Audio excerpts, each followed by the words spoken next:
Hello guys, আসসালামু আলাইকুম। কেমন আছেন সবাই? Welcome to my new page Shakil Tanhaj ব্লগে আপনাদের সবাইকে স্বাগতম।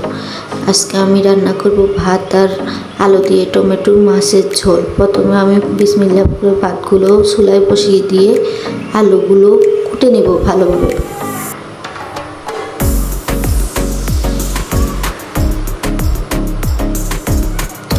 এই তো সবগুলো আলু আমি কুটে নিলাম, তারপর আমি একটা একটা করে কুচি করে নেব।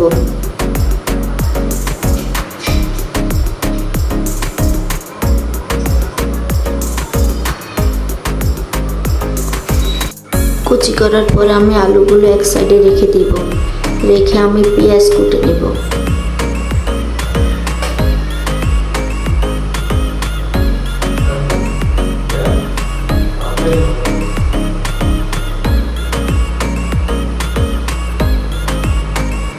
এরপরে আমি ভালোভাবে পেঁয়াজগুলো ধুয়ে নিব, ধুয়ে আমি পেঁয়াজগুলো কুটে নিব, কুচি করে নিব। পেঁয়াজ টমেটোগুলো কুচি করার পরে আমি আলুগুলো ভালোভাবে ধুয়ে নিব, যাতে আলুর মধ্যে কোনো ময়লা না থাকে। এক পাত্রে ধুয়ে আরেক পাত্রে আমি আলুগুলো রাখবো। তারপরে আমি মাছগুলো ভালোভাবে ধুয়ে লবণ হলুদ মেখে চুলায় একটা তাওয়ায় বসে দিব। তো এই পাশে আমার ভাতগুলো বলক এসে গেছে। ভাতগুলো আমি ঢাকনা সরিয়ে চুলার আঁচ কমিয়ে দিব, কমিয়ে দিয়ে আমি এই পাশে মাছগুলো ভেজে নিব। মাছগুলো যখন এক পাশ হয়ে আসবে তখন আমি অপর পাশ উল্টে দিব।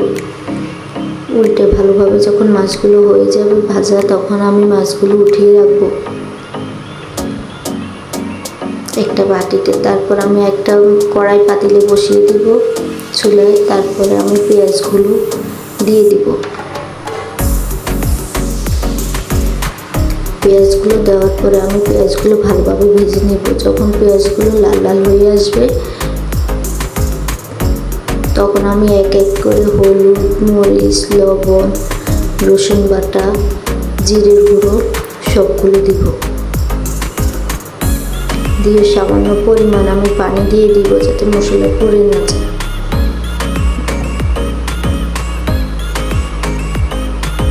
দিয়ে ভালোভাবে নেড়ে ছেড়ে নিব। যখন মশলাটা কষানো হবে তখন আমি আলুগুলো দিয়ে ভালোভাবে আলুগুলো নেড়ে নেব। নেড়ে আমি একটা ঢাকনা দিয়ে দিব। যখন আলুগুলোর পানি শুকিয়ে আসবে ঢাকনা উঠে, তখন আমি আবার একটু পানি দিয়ে দিব। দিয়ে ভালোভাবে আলুগুলো নেড়ে দিব। নেড়ে আমি আবার ঢাকনা দিয়ে দিব। যখন আলুগুলোর বলক এসে যাবে তখন আমি এক এক করে সবগুলো মাছ দিয়ে দিব।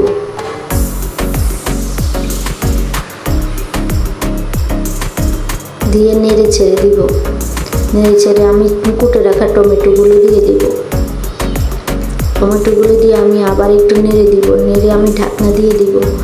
তো এই পাশে একটু আমার ভাত হয়ে গেছে। ভাতগুলো আমি ফ্যান মারগালতে রেখে দিলাম। এ পাশে ঢাকনা উঠানোর পরে আমার তরকারিগুলো একটু নেড়ে ছেড়ে আমি দিলাম। জিরে গুঁড়ো দিয়ে দিব। জিরে গুঁড়ো দিয়ে একটু নেড়ে ছেড়ে তারপর 5 মিনিট রাখবো। রাখার পরে এই তো আলহামদুলিল্লাহ আমার আজকের তরকারি রান্না শেষ।